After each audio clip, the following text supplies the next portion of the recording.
Okay. हम्म। चलो, so all of you have the pen and paper with you. Let us initiate where we have left last time. Hmm? One more thing before I start. I tell this everyone when I take my sessions. See, once in life रगड़ना पड़ेगा। 12वीं में रगड़े होते तो IIT, graduation में रगड़े होते तो IIMs, और अगर वो नहीं हुआ तो दो चीजें चाहिए। एक, दिमाग में होना चाहिए कि एक बार तो रगड़ना है, और दूसरा, वो मेंटर मिलना चाहिए, वो सपोर्ट सिस्टम मिलना चाहिए जो डायरेक्शन दे कि रगड़ना कैसे है। Otherwise by the time you reach 30, I am talking about age, and beyond it, you will realize now I can't do much. So this is what my career would be. So let me just focus on this, whatever I'm doing as my work, because job is not equivalent to career, something that you should be very clear about. Okay, let's go ahead. I'm going to share the screen once again. The video बंद करूंगा, थोड़ा network का ऊपर नीचे है। I'm going to share the screen and we're going to talk. Just give me 1 minute.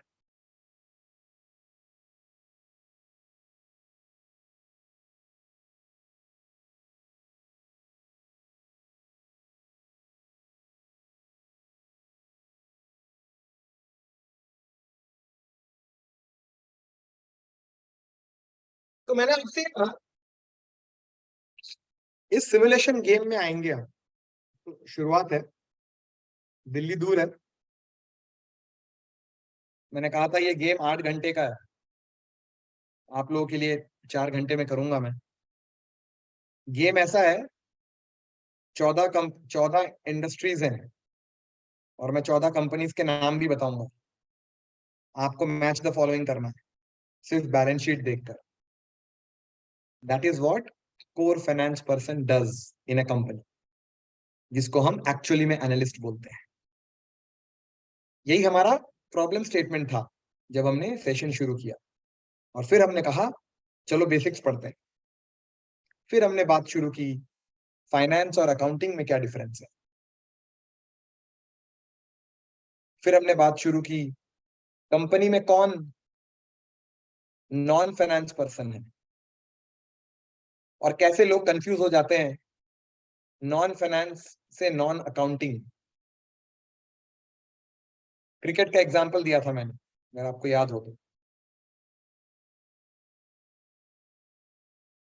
उस बात को हमने आगे बढ़ाया तो एक बहुत ही इंपॉर्टेंट बात की मैंने, प्रॉफिट।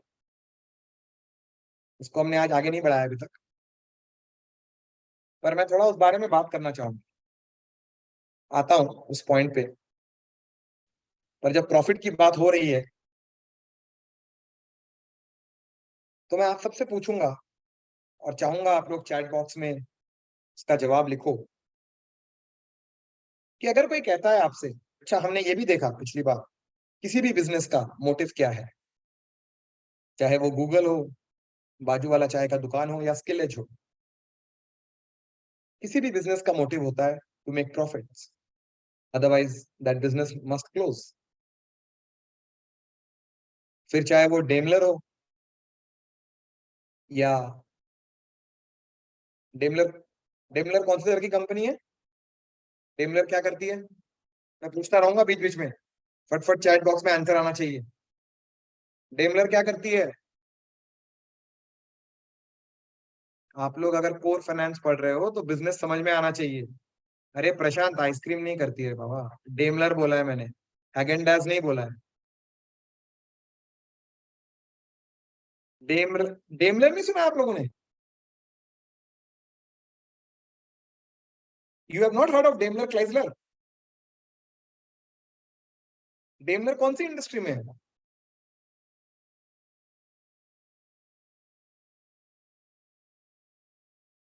गाइस मतलब आप लोग अभी अगर गूगल भी कर लोगे तो भी आंसर आएगा। संकेत व्हीकल नहीं बोलते हैं, ऐसे जवाब नहीं दे सकते आप इंटरव्यू में। तब समझ में आता है किस तरह के वर्ड्स यूज करते हो आप। क्या बोलते हैं गाइस? डेमलर कौन सी इंडस्ट्री का पार्ट है? व्हीकल। हम्म, जैसे मैंने पहले दिन कहा था, एज एन, अरे नहीं रे बाबा प्रशांत, इंडस्ट्री पूछा है सवाल, आप लोग ना सवाल नहीं सुनते हो, यही प्रॉब्लम होती है। ज्यादा ज्ञान नहीं चाहिए। आई एम आस्किंग डेमलर कौन सी इंडस्ट्री की कंपनी है, विच इंडस्ट्री इट इज। किसी ने जवाब नहीं दिया अभी तक। 11 लोग हैं यहाँ पे, इसीलिए ना। Finally thank you Vishal, thank you. It's an automobile industry. इतना वक्त, गाइस एक ना आदत डालना प्लीज। मैं ना ये, मैं दोबारा बोल रहा हूँ आपको, पिछली बार भी बोला था मैं। हमें ना मौका नहीं मिला 2-2 साल 3-3 साल कॉलेज में रहते हुए कभी बोलने का और अपने आप को एक्सप्रेस करने का। तो वो ना सवाल आने पे दिखता है, ऐसे हिलने लगते हैं हम लोग, कुछ भी जवाब देने लगते हैं। और वो जाके ना इंटरव्यू में भी दिखता है। बिजनेस एंड नंबर्स साथ में चाहिए, साथ में। इसके लिए बुद्धिमान होने की जरूरत नहीं है, अपने आप को एक्सप्रेस करने की जरूरत है। तो बोलने का जितना बोलोगे ना गलती होगा, पर ये एक मौका है। इससे क्या होगा कि आपको लगा जैसे व्हीकल बोल दिया, अच्छी बात है, बोल तो रहे हो, तब समझ में अच्छा ये व्हीकल नहीं है, ये ऑटोमोबाइल बोलना चाहिए मेरे। तो सीखोगे। अब इसमें ना, मतलब मैं अगर बोलूं प्रशांत एंड संकेत दोनों बहुत जल्दी सीख गए, बाकी लोगों ने लिखा ही नहीं कुछ। तो मैं एक सजेशन दूंगा आपको, see this is science of learning guys, and this is my experience of teaching more than 10 lakh students in India and across the world. पढ़ाई किसी भी उम्र में, फिर चाहे वो 5वीं क्लास में हो या 26 साल की उम्र में हो, जब तक आप बोलोगे नहीं ना या एक्सप्रेस नहीं करोगे तो सबकॉन्शियस से कॉन्शियस में नहीं आता है। तो इस माहौल को यूज करो जहां पे आप अपने आप को एक्सप्रेस करो, देखना इंप्रूवमेंट आना शुरू होगा। Make sense? Quick, can I get a yes on the chat box? अपने आप को ना ये तैयार रखो कि हाँ सर, सर का सेशन आया ना, सब बातें भूलो। मैंने उस दिन भी कहा था डिस्ट्रैक्शन हटाओ। घर वालों को बोलो कि भैया अभी 1-1.25 घंटा नहीं आने का, बहुत ही इंपॉर्टेंट सेशन में हूं मैं, लाइफ चेंजिंग सेशन में हूं, तो अभी कोई डिस्टरबेंस नहीं। दिव्यांश का जवाब आया है, बाकी लोगों को समझ में नहीं आया मेरी बात। Can I get yes from everyone? इतनी कंजूसी क्यों है लिखने में? Guys this is not going to be normal sessions again, I repeat. पिछली बार ही समझ में आ गया होगा। इशिका आपको लिखने में प्रॉब्लम है? अभिषेक आपको लिखने में प्रॉब्लम है? नहीं समझ में आया तो आप बोल सकते हो couldn't understand. Is it tough to reply Ishika? No, yeah you can reply right. Abhishek,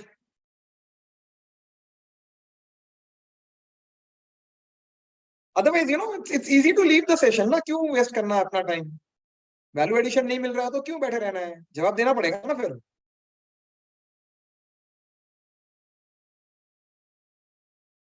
Abhishek, am I audible? If I'm audible, और अभी तक मेरी बात समझ में आई तो put a yes on the chat box. I'll wait for a minute for you to reply.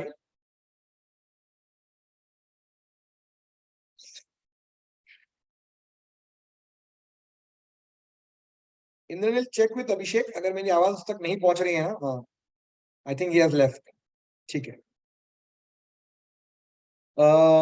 Okay, तो चलो प्रॉफिटेबिलिटी की बात करते हैं। तो मैं क्या कह रहा था, किसी भी कंपनी का मोटिव क्या है? To earn profit, right? Whether it is Daimler, अच्छा, या Microsoft, it's a software company, right? अच्छा मुझे एक बात बताओ, सॉफ्टवेयर कंपनी कितने तरह की होती है? How many types of software companies? See मैं एक टॉपिक शुरू करके अलग अलग सवाल करूंगा, that is how your business understanding will improve. Software companies कितने तरह की होती हैं? जो भी पता है लिखो चैट बॉक्स में फटाफट।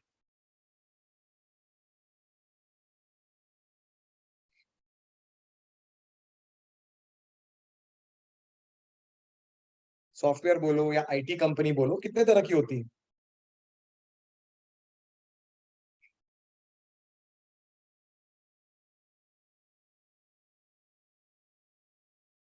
लिखते रहो, लिखते रहो।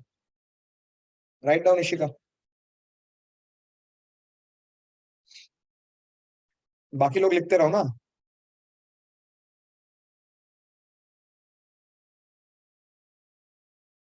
अरे, आप लोग जो 3 तरह 7 तरह लिख रहे हो, don't you realize the next question will be which are those? Can you please write down?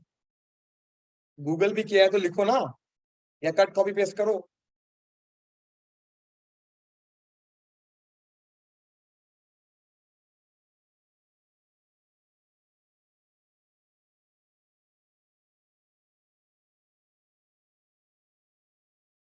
Software product, software service and cloud based. अच्छा, ओके। बाकी लोगों ने जो 3 लिखा था उनका कौन सा तरीका है? और विवेक ने 7 लिखा है, बताओ जरा 7।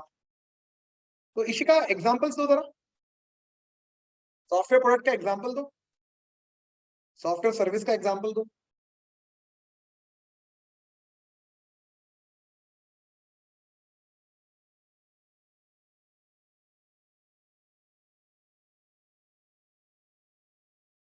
चलो चलो फटाफट, जब आप एग्जांपल दोगे तब आपको पता है ना कि समझ में आया है आपको। Guys, आप लोग बहुत स्लो है यार। चलो मैं समझ सकता हूँ, कभी इस तरह इतना सवाल जवाब वाले क्लासेस किए नहीं है आपने अभी तक। आपको आदत, चलो आज दूसरी क्लास ही है, धीरे धीरे बनेगी।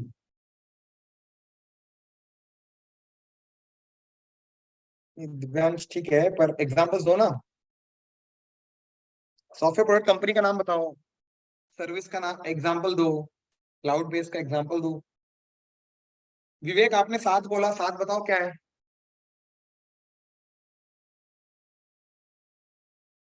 How many types of IT companies are there?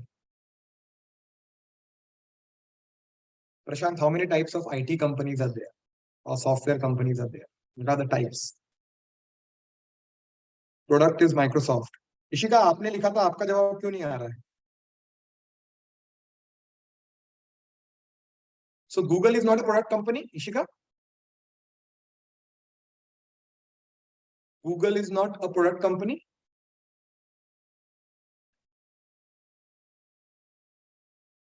Cloud में भी उनके सर्विसेज हैं। हम्म, तो दोनों में आप बोल सकते हो, करेक्ट। सर्विस का एग्जांपल दो। Divyansh, you right. या एब्सोल्युटली इशिका। इंडियन कंपनीज के नाम बताओ। अब अटक जाओगे सब, अब अटक जाओगे। सर्विस तो बता दिया, सर्विस तो बता दिया। इंडियन कंपनीज के नाम बताओ। Google is not Indian company. Service based, product based also to certain extent. Tech Mahindra is a service based. Siddharth, सवाल ना अरे आप लोग ऐसे रैंडम मत लिखो ना यार। किसके अगेंस्ट है वो तो लिखो। अब कैसे समझ में आएगा जो क्या है? कैसे आधे अधूरे जवाब देते हो? एचसीएल क्या है? Service based, right Ishika? Everybody is reading the answer ना, so when you are right. Product based है, क्या प्रोडक्ट बनाती है एचसीएल?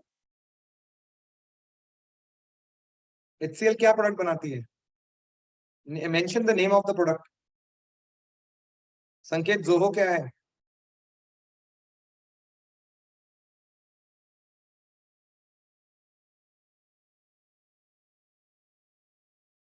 इशिका, कौन सा प्रोडक्ट बनाती है एचसीएल? प्रोडक्ट का नाम होगा ना फिर।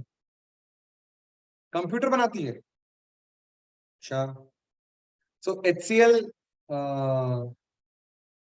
एचसीएल कंप्यूटर बनाती है कि एचपी कंप्यूटर्स बनाती है? केमिकल्स। मैं सॉफ्टवेयर की बात कर रहा हूँ, आप केमिकल्स की बात कर रहे हो, समझ में नहीं आया मेरे को। आपने सॉफ्टवेयर प्रोडक्ट लिखा ना, I I didn't get it. Am I missing anything? I don't know, आपको क्या समझ में आया? टैली सॉल्यूशंस कंपनी का नाम है? टैली। ये कौन से ये सॉफ्टवेयर बेस्ड है कि क्लाउड बेस्ड है सिद्धार्थ? सॉफ्टवेयर तो है पर क्लाउड बेस्ड है, प्रोडक्ट है या सर्विस है? दिव्यांग समझ में आया मैं क्या बोल रहा हूँ? HCL कंप्यूटर्स बनाती है कि HP बनाती है? और HCL सर्विस कंपनी है कि प्रोडक्ट कंपनी है? इशिका ने प्रोडक्ट लिखा है तो मैंने इसलिए पूछा क्या प्रोडक्ट बनाती है। हाँ गूगल वाले आंसर मत दो Pranjal, I get it. My point is it's a service company ना, तो हो गया ना, HCL is a service company, या consulting is a service, right? हाँ हाँ दिव्यांश, पर आप ही ने लिखा था ऊपर HCL कंप्यूटर्स, इसलिए मैंने पूछा वो। Yes yes Siddharth, I am aware of it, वो हो गया सर्विस। जोहो बताओ संकेत, जोहो क्या है? इशिका वो केमिकल्स कुछ गलत था शायद आपने जो लिखा था, if I am not wrong. HCL is a service company not a product company, क्योंकि अगर प्रोडक्ट कंपनी है तो प्रोडक्ट का नाम बताओ।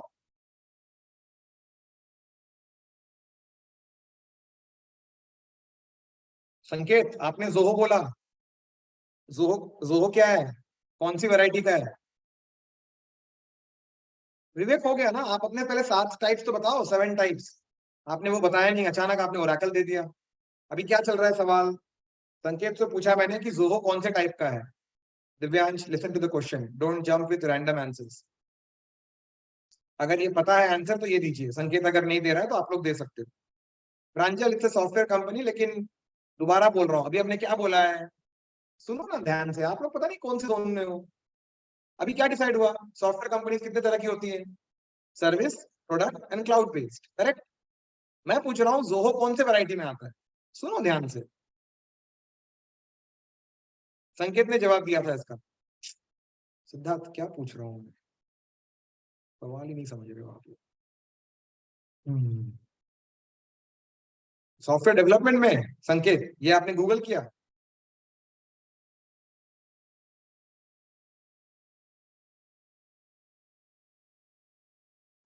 सॉफ्टवेयर डेवलपमेंट में नहीं है, जरा सोचो जरा ध्यान से। ओके चलो, Zoho is a cloud based company, it's a SaaS, software as a service based in cloud. SaaS word सुना है? Software as a service. अब मैं क्या होता है डीप में जाऊंगा तो हिल जाएंगे सब लोग, सबके बेसिक फिर से। SaaS सुना है क्या? हाँ या ना?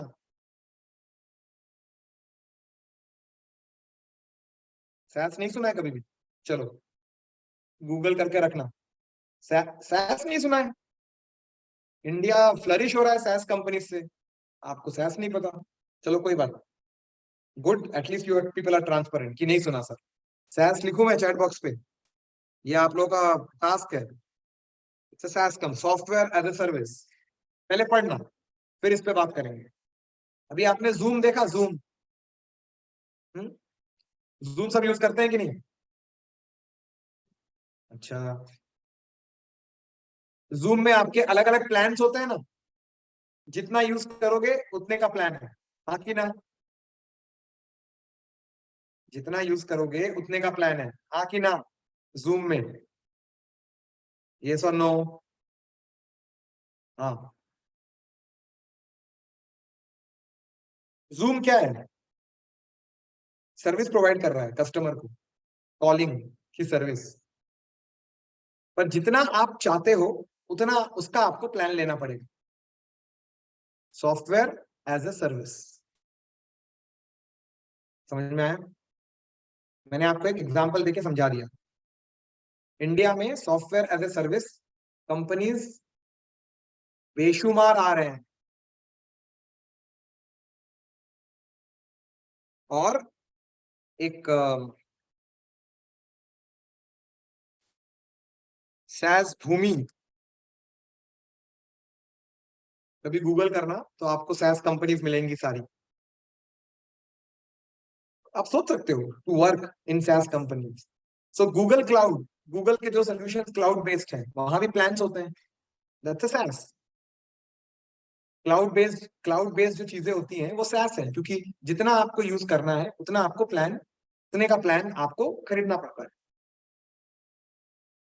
और एक बात सोचने वाली है कि आपको सर्विस चाहिए ना, तो पहले आपको प्लान खरीदना पड़ेगा, उसके बाद वो सर्विस शुरू होगा। सोच के देखना मैं क्या बोल रहा हूँ। इसका मतलब क्या हुआ? मतलब उस कंपनी का जो SaaS है उसका ऑपरेशन कौन फंड कर रहा है? कस्टमर। कैसे? सोच के देखो।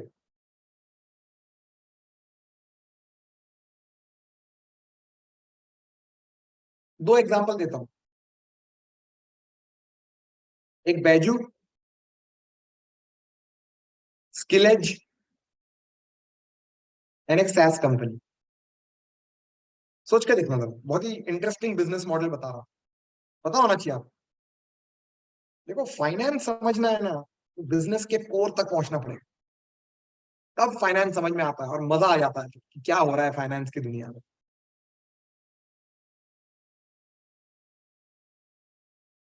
आप लोग तो बैजू के नेगेटिव व्यूज ही सुन रहे हो यार। पता नहीं आप में से कितने लोगों ने पता करने की कोशिश की कि उसका रेवेन्यू मॉडल क्या है, वो कैसे चल रहा है, क्या हो रहा है, वो छोड़ो ना। As a finance student I am interested in knowing the revenue model. किसी भी फाइनेंस स्टूडेंट के लिए ये जरूरी होता है ये समझना कि किसी कंपनी का रेवेन्यू मॉडल क्या है। रेवेन्यू मॉडल मतलब इनपुट क्या है, आउटपुट क्या है, कस्टमर पैसा कब दे रहा है, और वो पैसा जो दे रहा है उससे वो कंपनी का कॉस्ट कवर हो रहा है क्या। जब चाय पीने जा रहे हो, एक कप चाय का जो पैसा आपने दिया, उससे उस दिन की पूरी दिहाड़ी निकली कि नहीं, उस टपरी वाले की। उस एक कप से निकली, या ऐसे 100 कप गए तो निकली, या निकली ही नहीं। That is the core. या चाय के साथ बिस्किट लेने पे कुछ 20 लोगों ने बिस्किट लिया, कुछ 80 लोगों ने सिर्फ कटिंग लिया, तो उसका आमदनी निकला। Any permutation combination. पर रेवेन्यू मॉडल क्या है? सो वैजू का रेवेन्यू मॉडल क्या है?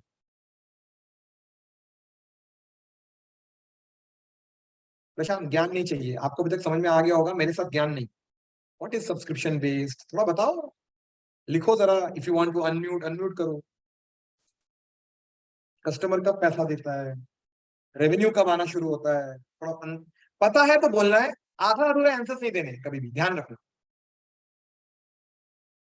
Siddharth, sell the course to customer is not the revenue model.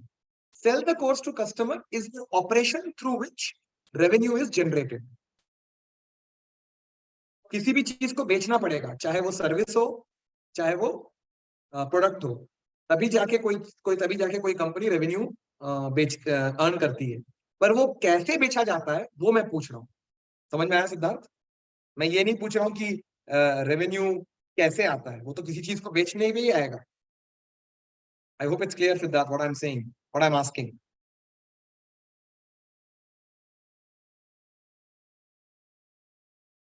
समझ में आया सिद्धार्थ? आपने जो जवाब दिया वो क्यों अप्रोप्रिएट नहीं है? Prashant, you want to add what is subscription based and what is mostly?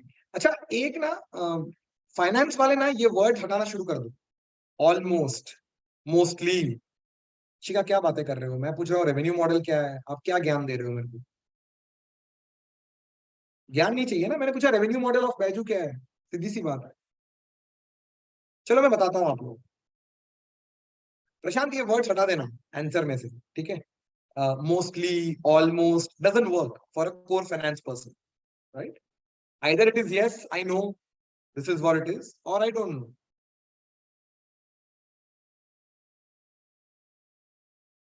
अच्छा, एक स्टेप और पीछे जा रहा हूँ।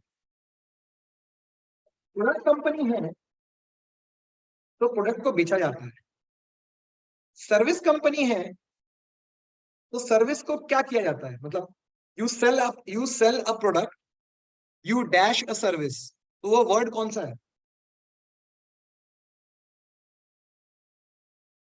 एनीबडी? अरे, you market a service, you don't market a product. So you provide the service. 8 number दूंगा, 8 नंबर 10 में से। अगर मुझे आपको डिफरेंशिएट करना है बाकी लोगों से, तो मैं प्रोवाइड वर्ड नहीं बोलूंगा, गिव तो बोलूंगा ही नहीं. That's appropriate. Absolutely Prashant. Render 10/10. 10/10. You render a service. ध्यान रखना इन वर्ड्स का. See, this is the difference between a tier 1 college and a non tier 1 college. उनको इस तरह प्रैक्टिस कराई जाती है जैसे मैं आपके साथ कर रहा हूं. अलग अलग बातें करवाई जाती.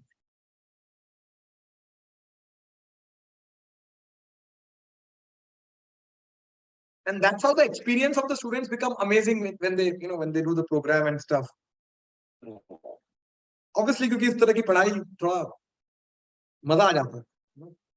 So you sell a product and you render a service. ध्यान रख. तो बैजू की बात कर रहे थे. रेवेन्यू मॉडल क्या है? देखो, उनके पास अलग अलग पैकेजेस हैं. 1 to 4, 4 to 8, 8 to 10, राइट? या फिर 1 to 10 का भी एक पैकेज है. अभी थोड़ा अलग किया होगा. मैं थोड़ा इन जनरल बात कर रहा हूँ. लेटेस्ट क्या पैकेजेस है मैंने नहीं चेक किए. मैं रेवेन्यू मॉडल की बात कर. मैंने क्या बोला आपको? मैंने ये कहा आपको कि revenue is not only about selling a product or rendering a service. क्यों? फॉर एग्जाम्पल, आपने एक प्रोडक्ट बनाया. बैजू पे आते हैं दोबारा. अभी सोचो हमने प्रॉफिटेबिलिटी से शुरू की थी. कहाँ पहुंचे हम? अभी तक पहुंचे भी नहीं है वहां तक. बहुत बेसिक पे बात कर रहे हैं. ध्यान रखना, जोन में रहना. हम यहाँ वहां घूम के फिर आएंगे उस जोन पे. तो मैं, चलो चाय की टपरी पे आता हूँ. मेरा हमेशा का फेवरेट एग्जाम्पल है चाय की टपरी.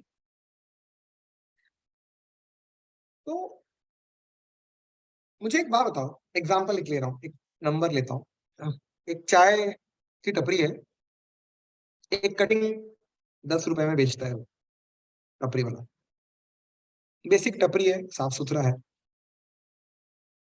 एक आईटी कंपनी के सामने, सॉफ्टवेयर डेवलपमेंट कंपनी के सामने है, सर्विस कंपनी के सामने. शाम को लोग चाय पीने उतरते हैं और सिगरेट भी पीते हैं. तो सिगरेट भी रखता है, चाय रखता है, बिस्किट, लाड़ू. टिपिकली महाराष्ट्र में होता है, राइट? पूना में तो होता है. थोड़ा सा बड़ा है तो वड़ा पाव भी बनाएगा. ठीक है, थोड़ा सा अगर बड़ा है तो. बट चलो थोड़ा इजी करते हैं. बिस्किट, लाड़ू और चाय बनाता है. एक ही तरह का चाय बनाता है. I am not getting into various type of teas right now in this use case. आगे यूज केस टफ होंगे तब मैं उसमें वेरिएशंस लाऊं. मुझे एक बात बताओ, एक चाय 10 रुपए की बेचता है और एक कप चाय बनाने के लिए प्लस उसको बेचने के लिए का जो कॉस्ट है, कॉस्ट ऑफ गुड सोल्ड बोलते हैं उसको, जो भी आपने सेल किया उसका कॉस्ट कितना है.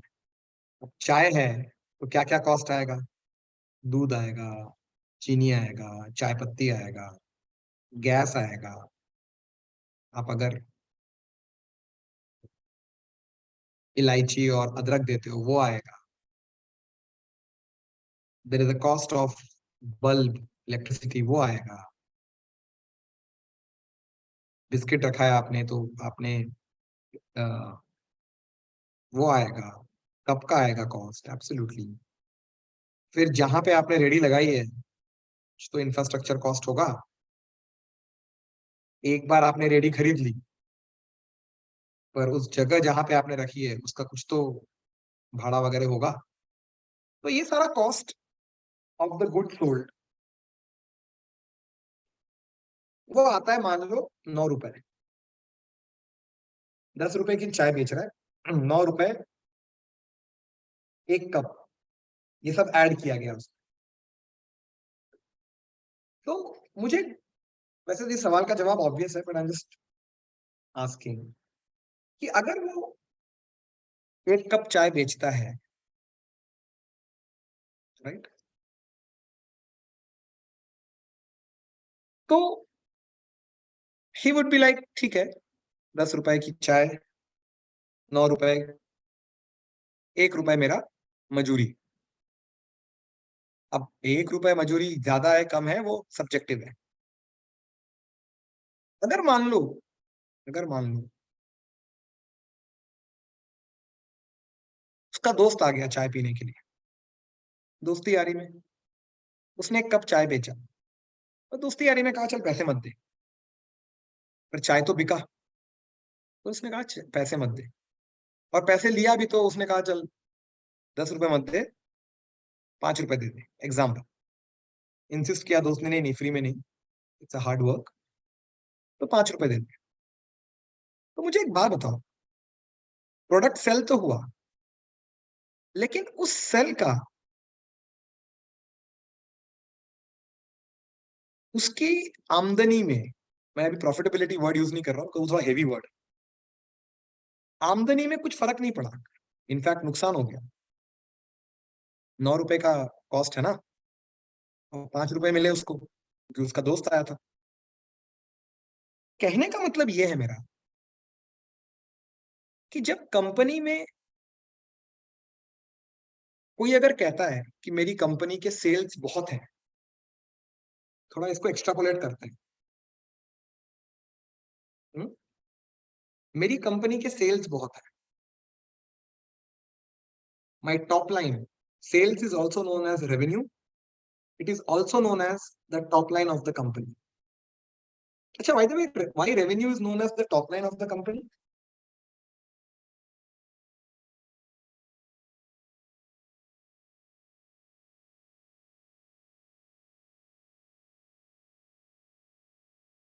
Any answer? आपको पहले पता था कि नहीं? Sales is also known as the top line of the company.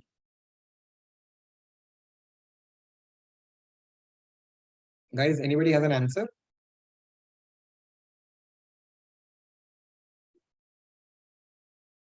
मेरे सवाल का जवाब नहीं दिया आपने, उससे टॉप लाइन का क्या संबंध है?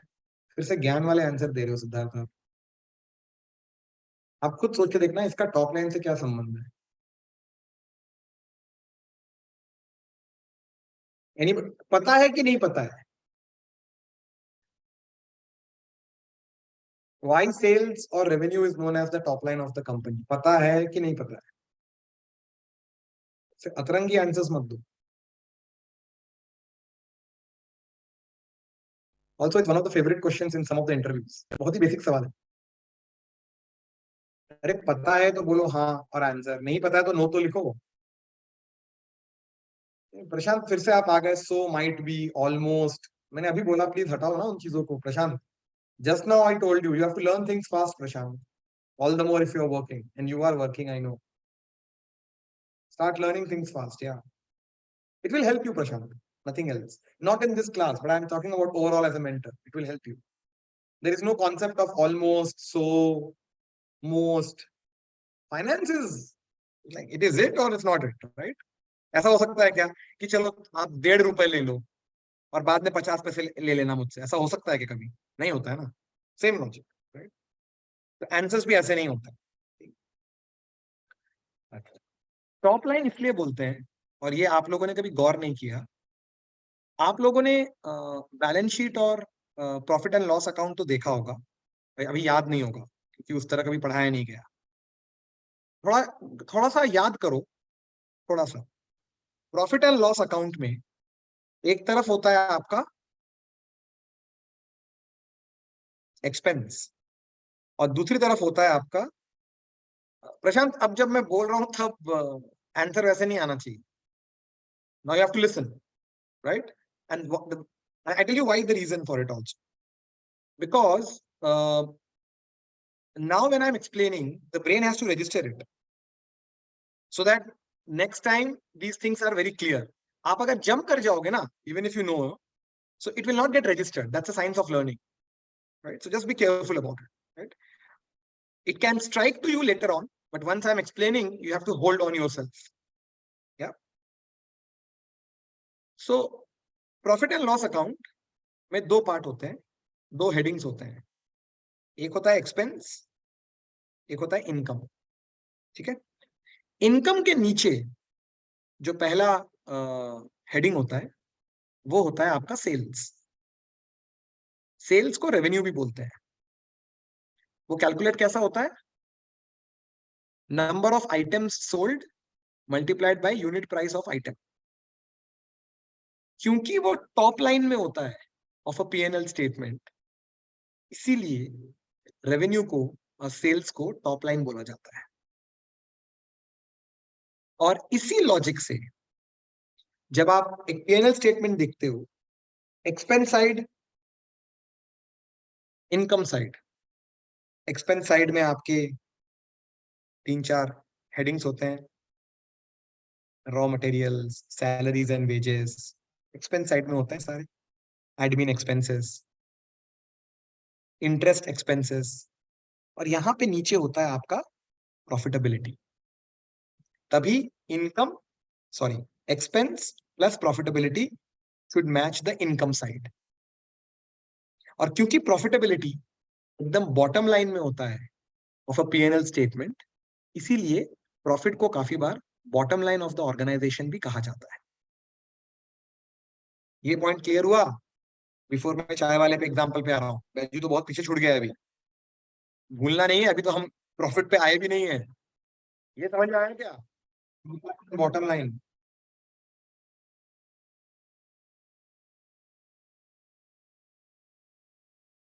कोई case from all of you will help.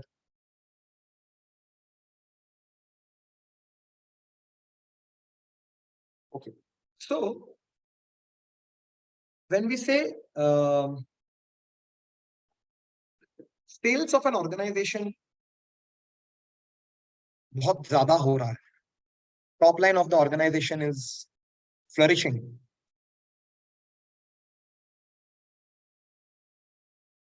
तो एक बात याद रखना, टॉप लाइन सिर्फ ये बता रहा है कि सेल्स कितना हुआ है या सेल्स का वैल्यू कितना हुआ है, रेवेन्यू कितना है। पर क्या हर एक सेल पॉजिटिवली प्रॉफिटेबिलिटी को, आपकी आमदनी को पॉजिटिवली इंपैक्ट कर रहा है? ये समझना सबसे जरूरी है। एंड दैट इज वाई सिर्फ मेरा सेल्स हो रहा है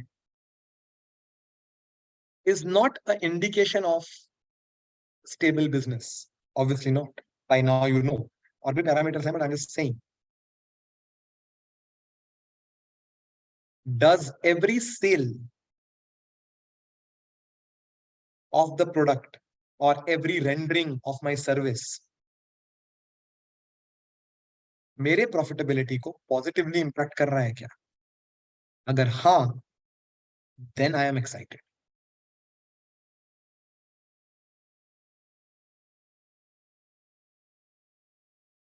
Same logic जो हमने चाय वाले वाले एग्जाम्पल में बात की। अब जब हम रेवेन्यू मॉडल पे आ रहे हैं, तो आज बैजू पे आ रहा हूं मैं, फिर Skill Edge and then Zoom. क्या बोला मैंने? जूम में कस्टमर फंड कर रहा है बिजनेस को, इसका मतलब क्या है?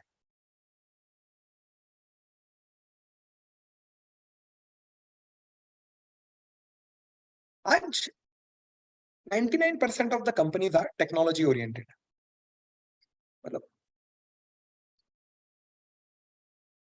परचून की दुकान और टपरी वाले को छोड़ दो, every company is tech oriented.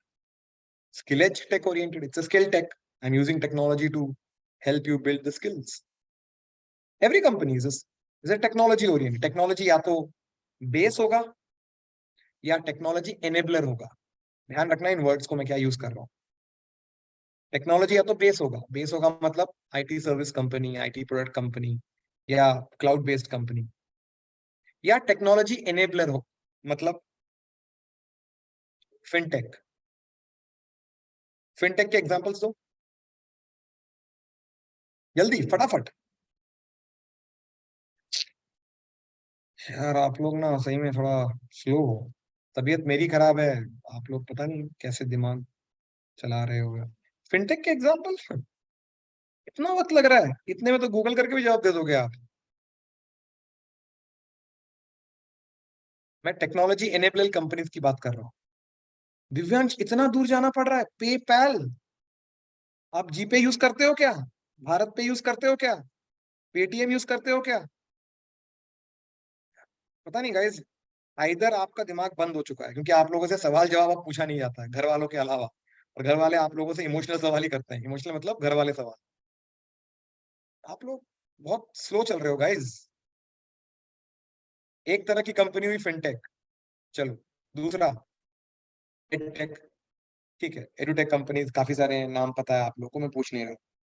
तीसरा food tech, food tech company के नाम दो।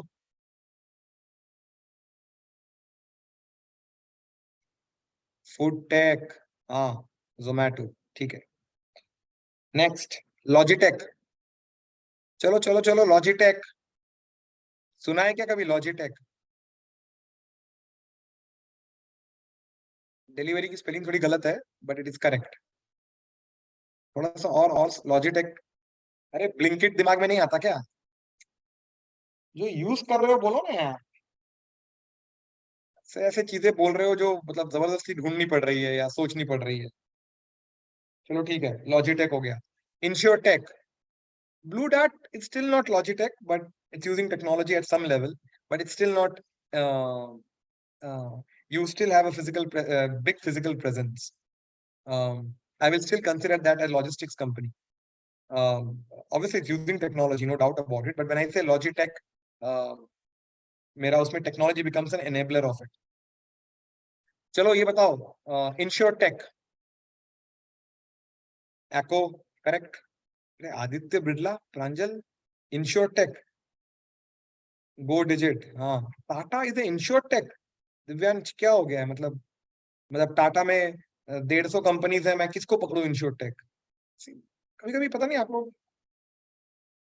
ठीक है, इंश्योरटेक में बिल्कुल डिजिट है, एक्को है, ठीक है। चलो आगे बढ़ते हैं। तो अब मैं जो बात छेड़ा मैंने, आज की टेक्नोलॉजी एनेबल्ड कंपनीज में ना, ये दो टर्म्स बहुत इंपॉर्टेंट है, फाइनेंस वालों के लिए तो और भी ज्यादा। सुना है ये टर्म?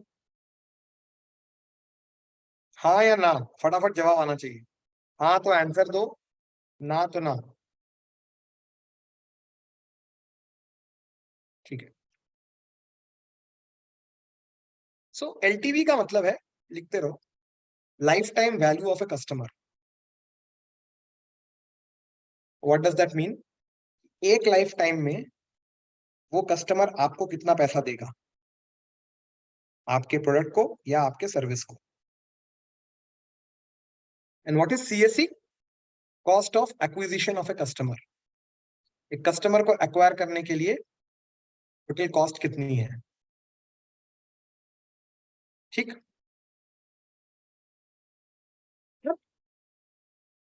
आज से 3-4 साल पहले की बात बता रहा हूं, और एलटीवी और सीएससी बहुत इंपॉर्टेंट टर्म्स है, बहुत इंपॉर्टेंट।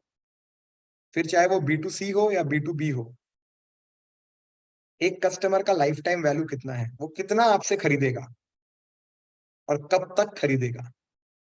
सोचो कितना डेप्थ वाला सवाल है। एंड सीधी सी बात है, एक लॉजिकल आंसर ये है कि जितनी बार वो आपसे खरीदेगा, एक्विजिशन कॉस्ट उतना कम हो रहा है। ऑब्वियसली बात है, पहली बार आने के लिए आपको जो मेहनत करनी पड़ी उस कस्टमर को आपके पोर्टल में लाने के लिए या प्रोडक्ट तक लाने के लिए या सर्विस तक लाने के लिए जो मेहनत की आपने, सेकंड टाइम करने की जरूरत नहीं है, because second time it is the experience that brings him or her. Am I right what I am saying? Am I right what I'm saying?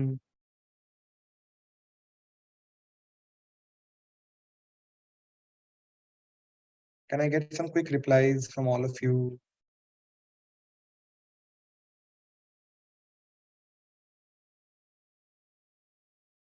तो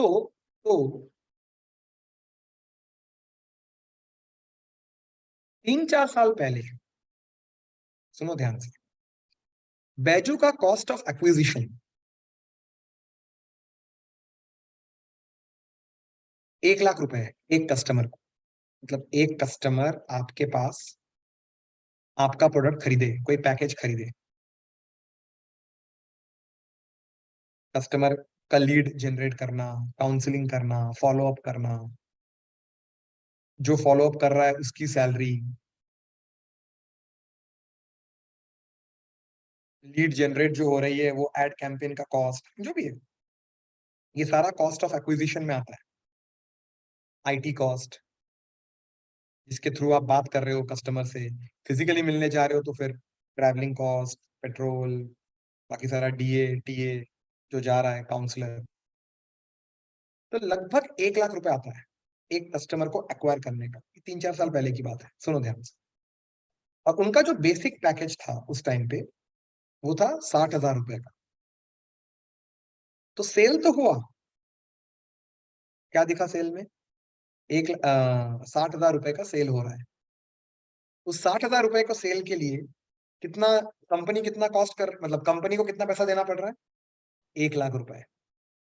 मतलब ये एक फंडामेंटल बिजनेस के अगेंस्ट है कि आपका रेवेन्यू, आपका सेल, आपकी प्रॉफिटेबिलिटी को, आपकी आमदनी को पॉजिटिवली इंपैक्ट कर ही नहीं रहा है। चलो, आपने कहा 3 महीने करते हैं, उसके बाद इट इज फॉर प्रमोशन, ठीक है। तब तक कौन चलाएगा? तब तक investor money will help you, obviously, because 1 lakh रुपए खर्चा किया और 60,000 रुपए आपने को बैंक में मिला, तो 40,000 रुपए तो वैसे भी कम है। सोच के देखो, बहुत बेसिक चीज बता रहा हूँ, पर ये चलता रहा। तो ये रेवेन्यू मॉडल है। रेवेन्यू मॉडल मतलब आप कोर्स पैकेज बेचा आपने, जितने का पैकेज आपने बेचा उतना आपको पैसा मिल रहा है। एक इंपॉर्टेंट पॉइंट इसमें जरूर है लेकिन, अब अगर मुझे उस कस्टमर को, मेरे सेल को मुझे अगर प्रॉफिटेबल बनाना है, मेरे सेल को मुझे प्रॉफिटेबल बनाना है, मतलब उस कस्टमर को मेरे को रिपीट कस्टमर बनाना पड़ेगा। मतलब वो life time value of a customer 60,000 तक रुक नहीं सकता, उसको एक और चीज खरीदवाना पड़ेगा। इसका मतलब ये हुआ, अगर मैंने 10 चीजें बेची, तो मुझे ये कैलकुलेट करना पड़ेगा कि इसमें से मुझे कितना रिपीट करना है, कितने लोगों को रिपीट प्रोडक्ट बेचना है, ताकि मेरा ओवरऑल सेल पॉजिटिवली आमदनी को इम्पैक्ट करे।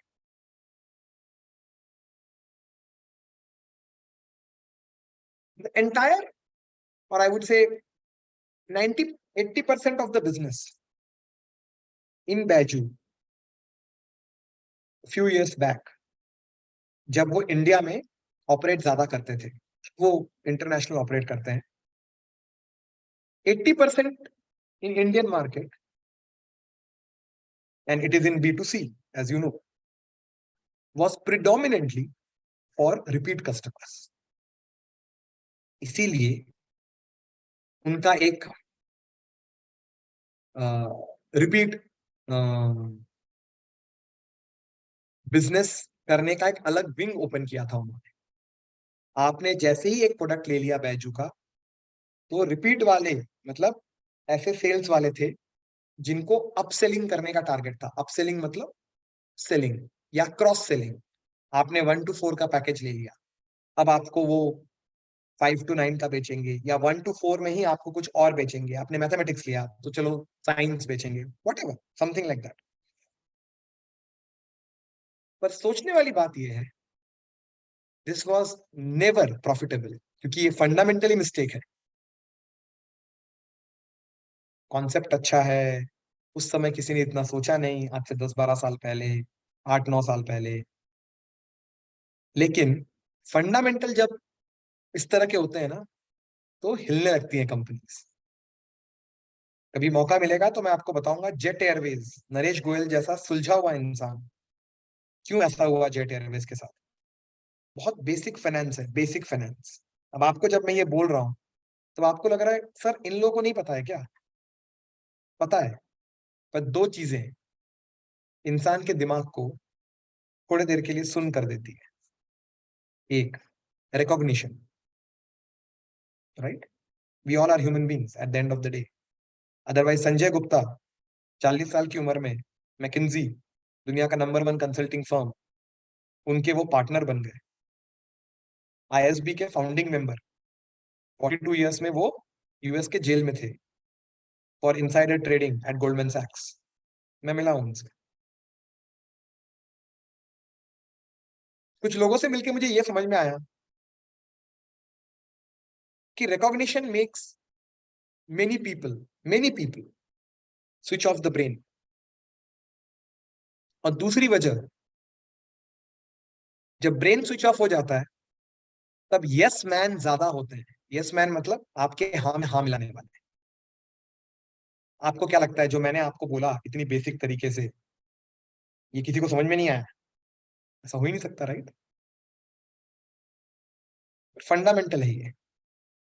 इसीलिए कुछ बिजनेसेस हम जो देखते हैं, solid, rock solid, Tatas, fundamental fundamental strong है।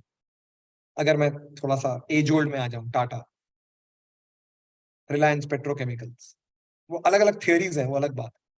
नए नए दौर में आओ, I am a big fan, I am an entrepreneur, right, myself. और मैं ये तो जीता हूँ हर दूसरे दिन, right? I have met Zerodha Kamath, Nikhil Kamath, solid fundamentals. बात ये है, फंडामेंटल्स वही है बिजनेस के, सामने वाले को समझ में आना चाहिए जो स्टार्ट कर रहा है। जल्दी पैसा कमाना है सो दैट इंडिविजुअल इंटरेस्ट ऊपर हो जाता है ऑर्गेनाइजेशन के। आप और ऑर्गेनाइजेशन, ये दो अलग अलग एंटिटीज हैं, ये कभी भूलना नहीं चाहिए। For me Skillage is, I am an employee of Skillage even if I am the CEO of the company. There are 25 people, but I'm CEO of the company. Why? Because I have started the company with 2 people. Today we are 25. Fine. लेकिन organization, I'm an employee. I take a bit of salary and that's it. ये नहीं भूल सकते। सबका अपना अपना एक तरीका होता है, पर fundamentals of business remain the same. तो बैचो का जो बिजनेस मॉडल बोला मैंने, जमा, राइट, नुकसान है। आगे आगे क्या हुआ छोड़ो ना, वो मैं बेसिक बातें कर रहा हूँ पहले। अभी मौका मिलेगा तो और बात करेंगे डिटेल। मजा आता है ये सब जब एकदम बैलेंस शीट पे आ जाती है ना बातें, तो बड़ा मजा आता है। मैं obviously during the course of the program तो हमने ऐसे बहुत एकदम ओपन कर दिए हैं, हमने सहारा का, जेट एयरवेज का एकदम बैलेंस शीट वगैरह ओपन कर दिए कि कहाँ पे प्रॉब्लम आई थी। और as a equity analyst, as a sectorial analyst, आपको ये सब पता होना चाहिए, कहाँ देखते हैं, क्या देखते हैं। यही तो डिफरेंशिएट करता है ना जब आप इंटरव्यू में बैठते हो कोर फाइनेंस के, राइट? अब स्किलेज का मॉडल।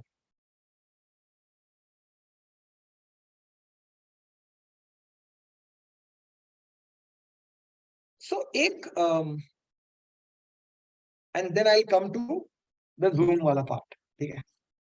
देखो कितनी, एक टॉपिक को शुरू करो कितनी सारी बातें होती हैं, right? And it all interesting point, right? Because general, और and that is where I always say this is the beauty of, this is actually finance, this is actually MBA in finance, जहां पे business and finance को साथ में। MBA in finance वो नहीं होता है भैया मार्केटिंग पढ़ा दो, एचआर पढ़ा दो, कोई मतलब ही नहीं है, ओबी पढ़ा दो, सब सो रहे हैं, कोई मतलब नहीं है, पीपीटी देख रहे हैं। जिन्होंने एमबीए किया है वो हंस भी रहे होंगे कि सही सर, आप सही कह रहे हो। बिजनेस का सवाल ही नहीं है, एमबीए कर लिए पता नहीं चलता कौन सा बिजनेस कैसे काम करता है। करेक्ट है ना? जिन्होंने किया है, जो मुझे बहुत सारे स्टूडेंट्स कहते हैं सर ये प्रोग्राम आप पहले ले आते ना, हमारा पैसा बच जाता 4 लाख रुपए से 10 लाख रुपए। एमबीए किया है तो पीजीडीएम किया है, तो ठीक है, अभी अभी बच रहा है, so it's good. So Skill Edge में ना हम लोगों ने, मैं आपको एक बिजनेस मॉडल बताता हूँ। टेक्नोलॉजी कंपनीज आप लोगों ने सुना होगा, जैसे न्यूटन स्कूल, मसई, ये कोडिंग सिखाती है, और भी कंपनीज है। एक ना कैलिफोर्निया में कंपनी थी आज से 8 साल पहले, उसका नाम था Lambda School of Business. Lambda School of Business. उसने ना कॉन्सेप्ट लाया। क्या कॉन्सेप्ट? उसने कहा कि we will do a income sharing agreement model, इसको आईएसए मॉडल बोलते हैं। यूएस में ये मॉडल शुरू हुआ 8 साल पहले। आईएसए मॉडल का मतलब ये है कि 3 लोग हैं, सुनो ये सब जानो। किसी एडटेक कंपनी में आप गए, इंटरव्यू दे रहे हो एज अ फाइनेंशियल एनालिस्ट, तो ये सब पता होना चाहिए आप। आईएसए मॉडल का मतलब है, और ये सब गूगल भी करना बैठ के, कि 3 तरह के लोग होते हैं। आईएसए मॉडल में 3 लोग होते हैं। एक ट्रेनिंग प्रोवाइड करने वाली कंपनी, एक कस्टमर, और एक एनबीएफसी पार्टनर। एनबीएफसी पार्टनर का मतलब नॉन बैंकिंग फाइनेंशियल कॉर्पोरेशन, जैसे एचडीएफसी क्रेडिला, मुथूट फाइनेंस, एडुवांस, लोन टैप, ये सब एनबीएफसी है, राइट। बजाज फिनसर्व, सब एनबीएफसी है। तो 3 लोग होते हैं। तो क्या होता है? करेक्ट, आपको प्रोग्राम करना है। आप प्रोग्राम में रजिस्टर करते हो बिना पैसा देकर। फिर ट्रेनिंग इंस्टीट्यूट पढ़ाती है आपको फ्री में, हाँ?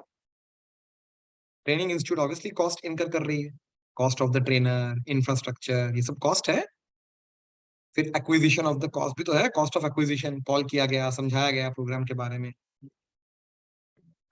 पर अभी कुछ रेवेन्यू आया नहीं।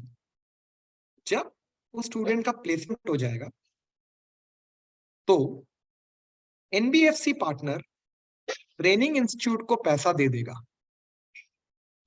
एंड स्टूडेंट एनबीएफसी को पर मंथ ईएमआई पे करेगा। मॉडल समझ में आया? It's a very win win situation. Student को नौकरी मिल गई, स्किल डेवलपमेंट प्लस नौकरी, ट्रेनिंग इंस्टीट्यूट को पैसा मिल गया, एंड एनबीएफसी को लीड मिल गई। उनका मॉडल तो ईएमआई पे चलता है, किसी भी एनबीएफसी का मॉडल ईएमआई पे चलता है, मतलब जितना ज्यादा ईएमआई मिलेगा उतना सही है उनको। यूएस में बहुत सक्सेसफुल हुआ। अब ये मॉडल इंडिया में आया, काफी कंपनीज ने इसको यूज किया, हमने भी किया आज से 1.5 साल पहले। अब हुआ क्या? सही बोलो गलत बोलो, mentality of the students in India, everyone is so, and especially for the technical world, especially for the technical world, non technical world में आईएसए अभी तक आया नहीं है। अभी नो कॉस्ट ईएमआई पे चलता है। नो कॉस्ट ईएमआई मतलब अगर प्रोग्राम की कीमत 3 लाख रुपए है, तो 24 महीने के ईएमआई में आप पे कर लो 7,000 रुपए for example, right. No cost EMI जो कॉन्सेप्ट है, जिसमें कोई इंटरेस्ट नहीं लगता है, क्योंकि जब आप ईएमआई पे करते हो तो ओवरऑल अमाउंट बढ़ जाता है, राइट, वन टाइम पे करने से ज्यादा। लेकिन नो कॉस्ट ईएमआई में आप, इट्स लाइक 100 रुपीज को अगर आप 10 बार पे कर रहे हो तो 10 ही रुपए पे करना पड़ेगा, कोई इंटरेस्ट नहीं पे करना है। लेकिन टेक्निकल दुनिया में ना क्या हुआ, जब कंपनीज ने ये मॉडल स्टार्ट किया, अब आप स्टूडेंट्स की फितरत बोलो, इंफॉर्मेशन का यूज बोलो इंडिया में, या स्किल डेवलपमेंट कंपनीज की अपनी एक सोच बोलो, क्या होने लगा? कंपनीज पढ़ाने लगी, सेम मॉडल, स्टूडेंट्स को नौकरी भी मिली, लेकिन स्टूडेंट्स फीस नहीं पे कर पा रहे, ना उन्होंने किया। ऐसा शुरू हुआ। कुछ होते हैं अनपार्लियामेंट्री लोग, अब लीगल डॉक्यूमेंट वगैरह सब कुछ होता है। अगर कंपनी छोटी है तो या तो फिर वो लीगल पे ही करते रहे काम।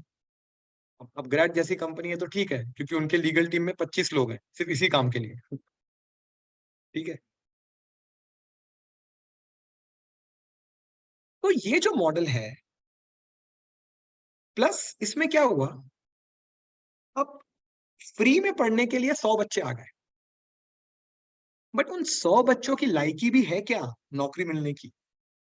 पढ़ाई अपनी जगह पे है, पर पढ़ाई करके, प्रैक्टिस करके, स्किल डेवलपमेंट करके, इंटरव्यू देके लायकी है क्या? 100 में से 100 का होगा क्या? नहीं होगा। 10% होगा, 20% होगा। पर लेकिन कंपनी का कॉस्ट तो जा रहा है उतना लोगों को पढ़ाने का, फैकल्टी कॉस्ट, बैच शेड्यूलिंग, ये वो। Do you realize the cost going? हमने भी ये कुछ गलतियां की, फाइनेंस प्रोग्राम को लेके नहीं, एक और प्रोग्राम को लेकर, टेक्नोलॉजी में ही था वो। इस बात की हमें रियलाइजेशन नहीं हुआ। So what we realized that we are making losses in every sale. क्योंकि मजा तो आ रहा है स्टूडेंट्स को, फैकल्टी को पैसा तो हम बोल नहीं सकते ना कि भैया जब वो बच्चा प्लेस होगा तो आके ले लेना, उसको तो महीने के महीने चाहिए। सारे इंडस्ट्री वाले लोग हैं। सैलरीज हम बोल नहीं सकते कंपनी में कि भैया चलो जब कोई प्लेस होगा उसके बाद लेना, because salaries other expenses are fixed. इसीलिए ये मॉडल इंडिया में लास्ट ईयर से बहुत कंपनीज ने बंद कर दिया है। एंड स्टूडेंट्स ऑल्सो रियलाइज कि इस मॉडल की वजह से कंपनीज जनरली मार्केट करती है सिर्फ प्लेसमेंट को। एक को भी प्लेसमेंट मिल गई, बस उसी का वीडियो वायरल हो गया। कंटेंट पे कोई बात ही नहीं कर रहा है, करियर पे कोई बात ही नहीं कर रहा है। 2 लोगों को नौकरी मिल गई, चलो 10 लोगों को मिल गई, पर वो 10 लोग कैसे थे और बाकी के 20 लोगों को क्या सपोर्ट चाहिए, इस पे कोई बात नहीं कर रहा है। We also evolve in our model. आज हमारा जो मॉडल है एटलीस्ट ऐसा है। Students obviously are very excited to learn finance in this way, because India का पहला प्रोग्राम है इस तरह का, राइट? जो हमारा प्रोग्राम, हमारे कंपटीटर में जो प्रोग्राम है वो हीरो वायर्ड का है, 3.5 lakhs plus GST, 3.2 lakhs plus GST. और उसमें कंटेंट थोड़ा सा उन्होंने रिस्ट्रिक्टेड कंटेंट डाला है, और उनका कस्टमर सेगमेंट एक्सपीरियंस प्रोफेशनल्स का ज्यादा है। और हमारा जोन बड़ा क्लियर है, 0 to 3 years एक्सपीरियंस, 0 to 3 नहीं बोलूंगा, 0 to 4 4.5 years ऑफ एक्सपीरियंस हमारा जोन है। मैक्सिमम स्टूडेंट्स उस जोन के आते हैं, प्लस बाकी सारी चीजें जो है। सो हमने क्या किया, the students are very happy to say that sir at least cost जो है प्रोग्राम का वो आपका कवर होना चाहिए। ऑब्वियस सी बात है, अगर कॉस्ट कवर हो गया then we can provide extra things to the student, mentors, ये वो, अलग अलग एक्सपीरियंस। ये आरंभ शुरू हुआ, क्योंकि इफ नॉट प्रॉफिटेबल तो it's not profitable, right? So for example मैं एक बहुत बेसिक बात बताता हूँ। मैं यहाँ पे पिछले 1.5 घंटे से आपसे बात कर रहा हूँ, इंद्रनील सर बैठे हुए हैं, right? There is a cost, right? And it's not a marketing call, obviously not. It's absolutely I would say this is a knowledge sharing session. ये स्किल डेवलपमेंट थोड़ा बाद में बनेगा, अभी ये नॉलेज शेयरिंग चल रहा है। So this is an initiative. If it, will it result into any sale? If it does, great. If it doesn't do, still it's great. It's a loss that we are taking, which is okay. Why? Because we felt there's a lot of things which students are absolutely not aware of. When I say students, people who are career oriented, and we want to take this initiative and take the hit for a few months and see how it takes. ऐसे हम Sunday को Instagram last month तक कर रहे थे, अभी शुरू करेंगे फिर से जुलाई। अंकित सर आते हैं उसमें और एक टॉपिक पे 15 मिनट बात करते हैं, संडे को 11:30 बजे। वो भी होता है, जो लोग हमारे इंस्टाग्राम को फॉलो करते हैं उनको बड़ा मजा आता है। संडे 11:30 बजे मैं मॉडरेटर बनता हूँ, सर आते हैं and sir talks about any specific topic. But अगर मैं सेल सोचूं perspective, is it impacting profitably? No, it is not. It's not. Right? अब आते हैं तीसरे, बात हो जूम वाले में। अब आप अप्रिशिएट करोगे मॉडल। अब आपको जूम का सब्सक्रिप्शन चाहिए। सोचो, आप जूम के पहले कस्टमर, एग्जांपल ले लो, एक ही कस्टमर, जूम ने जो सब्सक्रिप्शन बनाया, मतलब जो सॉफ्टवेयर बनाया, उसकी कीमत रखी सब्सक्रिप्शन की 20 रुपए। ऑब्वियसली उसने अपना कॉस्ट निकाला होगा, कॉस्ट निकालने के बाद अपनी आमदनी रखी होगी ना, ऐसे तो प्लान नहीं बनाएगा वो कोई भी। तो क्या बोल रहा है, आप यूज कर लो, उसके बाद देना। नहीं, ऐसा नहीं बोल रहा है, आप पहले पे करो, उसके बाद आप यूज करो। मतलब जब आपने पे किया, फॉर एग्जाम्पल 20 रुपए, आपने अपने ही एक्सपीरियंस को फंड किया है।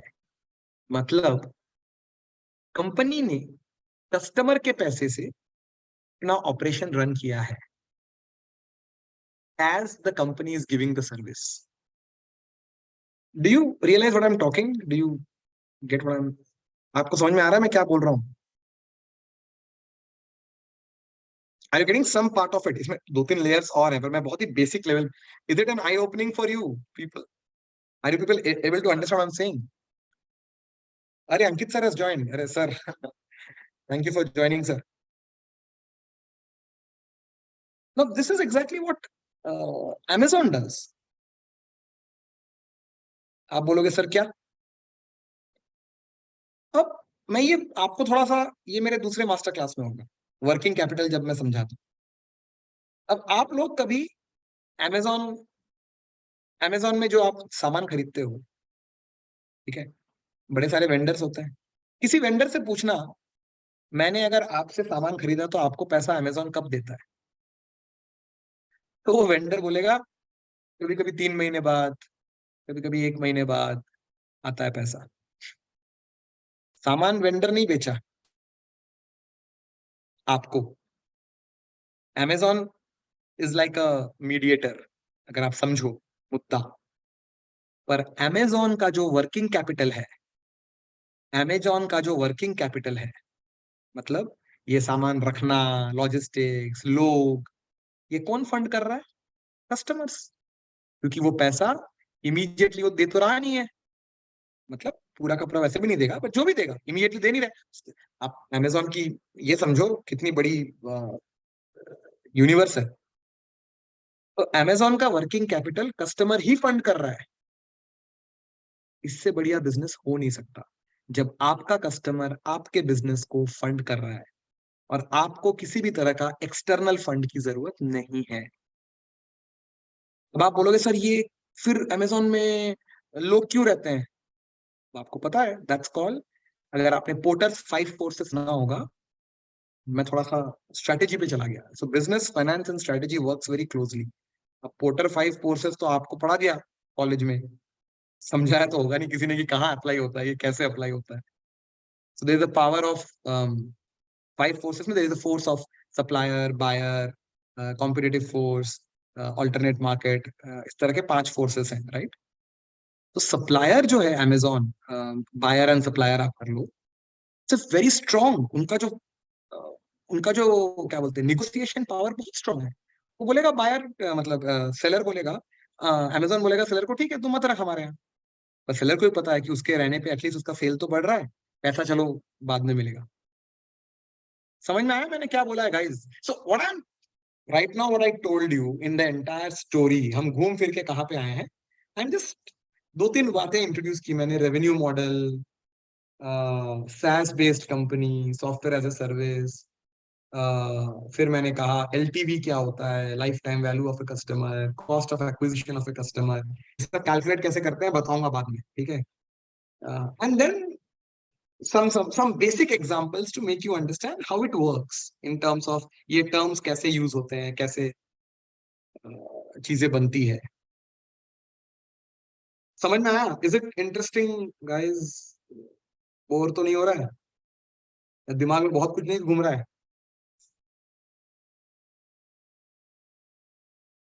Yes, no, may be.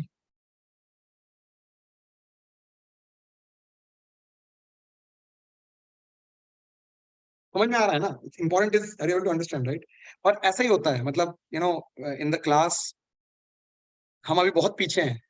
एक टॉपिक लो तो उसके अंदर कितना भी पहुंच जाओ, ऐसा लगता है कि अगेन अंकित सर बोलो, मैं, Skill Edge, whomsoever we talk, basics पे हमारा, मतलब बिजनेस और फाइनेंस बेसिक्स पे हमारा बहुत ज्यादा फोकस रहता है, और मेरा ये मानना है कि this is basics and very interesting way of putting across the perspective, right? चलो, जहां से बात शुरू हुई थी और उस बात को करके आज खत्म करेंगे, we again catch up. Profit क्या है? हमने बात यहीं से शुरू की थी, तो आप लोग जरा चैट बॉक्स में लिखो, क्या लगता है आपको प्रॉफिट क्या है? बाय द वे, आप लोगों को मुझे बोलना चाहिए था, सर पिछली बार आपने कहा था माइक्रोसॉफ्ट ने 2016 में लिंक्डइन को खरीदा था, और उस समय लिंक्डइन की एसेट वैल्यू थी 7.2, माइक्रोसॉफ्ट ने उनको 26 बिलियन दिया था, उनकी 7.2 बिलियन थी, 19.2 बिलियन माइक्रोसॉफ्ट के बैलेंस शीट में अदर एसेट्स में दिख रहा था। ये तो बताया नहीं आपने। ये बात हुई थी ना पिछली बार? इंटरेस्टिंग पॉइंट था। अदर एसेट्स का मतलब क्या है? अदर करंट एसेट्स नहीं, अदर एसेट्स, जो पीपीए के नीचे लिखा हुआ था। नहीं याद आ रहा होगा आपको, पता है मेरे को, क्योंकि आप लोगों ने देखा ही नहीं है ये वाला, ये assets। अब थोड़ा बहुत चमक रहा होगा तो क्या, जो लोग पिछली क्लास में थे। चलो ठीक है, ये तो अगली बार ही होगा, because it's half an hour topic, बड़ा मजा आता है लेकिन इस टॉपिक। प्रॉफिट बताओ, प्रॉफिट क्या होता है? अरे क्या हो गया, थक गए क्या आप लोग? भूख लगी है, डिनर टाइम। मैंने बोला है ना, इन सेशंस में आओगे तो जरा खाना वाना साथ में रख लेना, दिमाग चलाना पड़ेगा। प्रॉफिट क्या होता है?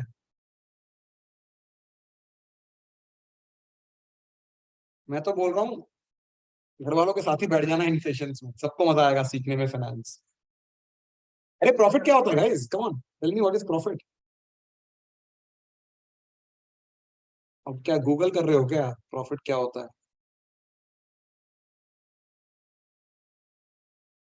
यार आप लोग से ना बड़ी मुश्किल से बुलवाया जाता है, आप लोग को बोलने का मन ही नहीं है, तो थक गए हो आप लोग। अरे मैं आगे नहीं बढ़ सकता, what is profit?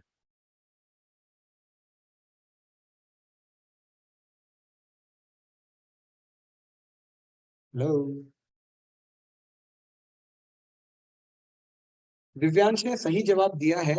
Only difference is, 7वीं class में अरिथमेटिक का प्रोफेसर आके जब पूछता है ना, भाई लोगों प्रॉफिट क्या होता है, तो कोई कहता है selling price minus cost price, तो दिव्यांश ने वो जवाब दे दिया। मैं कह रहा हूँ, मैं फाइनेंस की क्लास में पूछ रहा हूँ, अब जवाब दे दो Divyansh. I hope you got what I am saying. Basics हिले हुए हैं सीरियसली, नहीं तो एक्सप्रेशन करने में दिक्कत नहीं होती। वो ऐसा होता है ना कि सर आता है पर एक्सप्रेस नहीं कर पा रहे हैं, that's where an analyst has to really work, which is okay. चलो, इन सेशंस में यही सीखोगे आप लोग, इन सेशंस में, प्रोग्राम्स में। ठीक है, सिद्धार्थ, थैंक्स फॉर शेयरिंग। ठीक है, ये सब फॉर्मूला है, रेवेन्यू माइनस एक्सपेंसेस। रेवेन्यू को आप इनकम भी बोल सकते हो, income minus expenses, I understand that. चलो मैं आपको एक डेफिनेशन देता हूँ, और ये आपके थोड़ा दिमाग ओपन कर देगा, ये डेफिनेशन। सुनो, किसी ने पूछा तो यही जवाब होता है। Profit is a situation in which income of an organization exceeds expenses.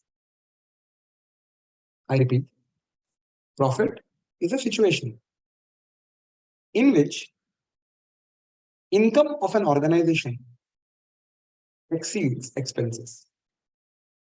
अब एक सवाल आपके मन में अभी तक आया नहीं है, मैं खुद ही पैदा कर रहा हूं। सर आपने सिचुएशन क्यों बोला? आपने प्रॉफिट इज इक्वल टू क्यों नहीं बोला? हम्म, ये है फाइनेंस। वो इसलिए क्योंकि प्रॉफिट रियलिटी है ही नहीं। आप बोलोगे इसका मतलब? इसका मतलब ये है मैं अगर बोलूं मेरी कंपनी ने 10 रुपए का सेल्स किया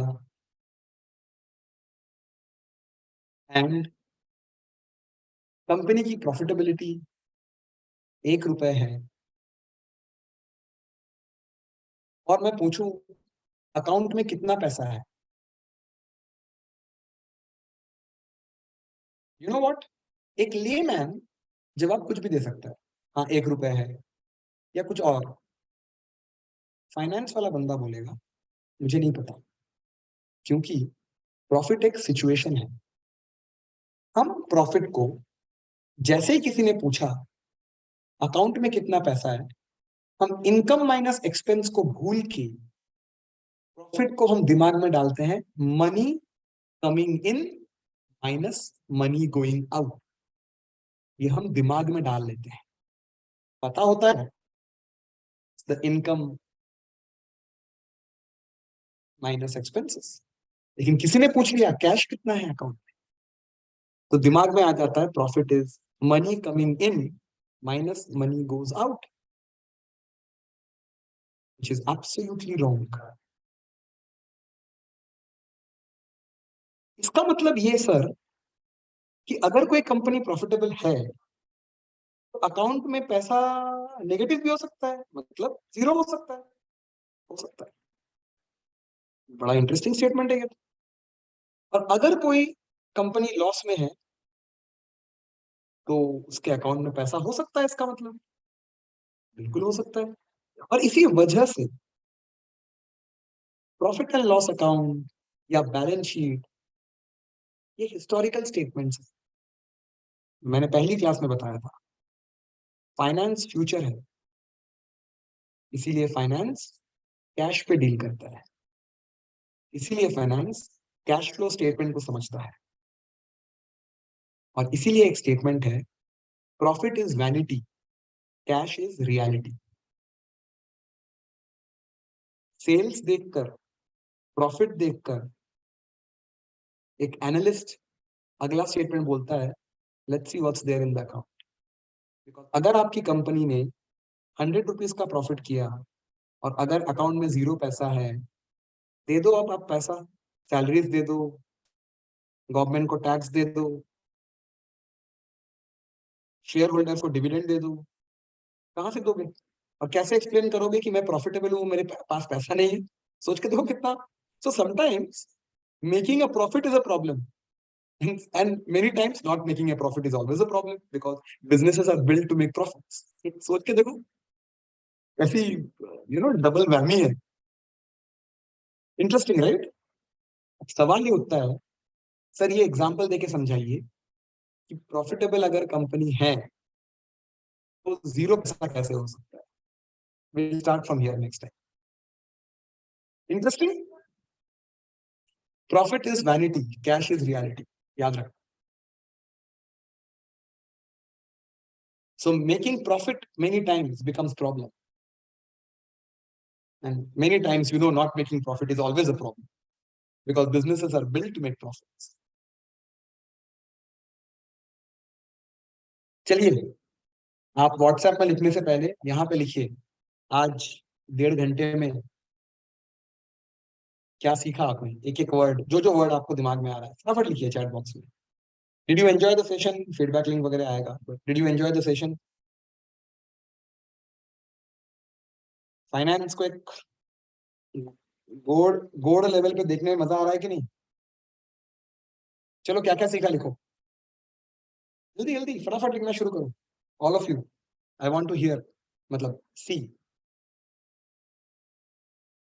जो भी याद आ रहा हो, जो एग्जांपल याद आ रहा हो, एक वर्ड लिख दो, जो भी याद आ रहा हो।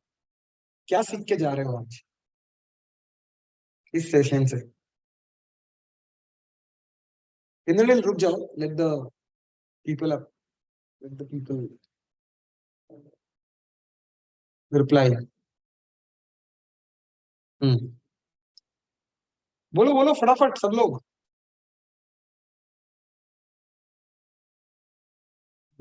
Okay okay okay. SaaS, SaaS spelling Prashant गलत है, इट्स ASAAS, ठीक है? Okay. And Prashant, One also small tip: whenever you write in a chat box in a webinar, never use caps lock. I tell you the logic. You can always ask logic for everything with me. When you use caps lock, as you know, in the world of corporate, caps lock means please read it carefully, and it is showing a sense of authority, right?